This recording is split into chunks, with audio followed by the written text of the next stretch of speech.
Dobrý deň ešte raz, Brodňania, ale aj občania Vradnia. Postupne sa ľudia pýtajú, keď si pozrú to video, a jeden divák mi napísal, kde budú zastávky SAD. Tak sa dívame, že tu máme jednu zastávku smerom do Kysuckého Nového Mesta a druhú zastávku smerom z Kysuckého Nového Mesta. Využívajú ju tak občania Brodna, tak aj Vrania. A potom ešte je zastávka tu hore, hlavne pre občanov Rudinky.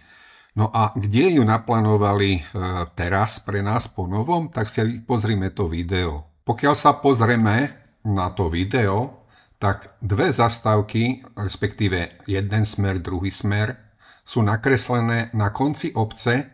Teraz neviem, či to budú zastávky MHD, alebo to budú zastávky SAD, ale pochybujem, že by zastávka SAD išla tu a potom sa vracala takto do Kysuckého Nového Mesta.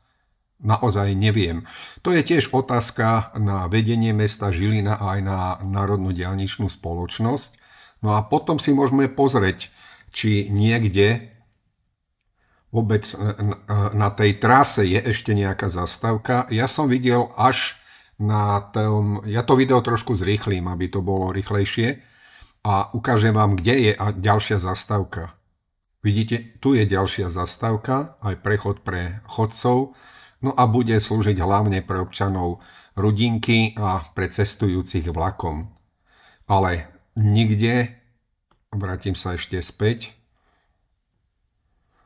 ja tu nikde nevidím zastávku SAD, posuniem sa ďalej, potom to pokračuje už tu.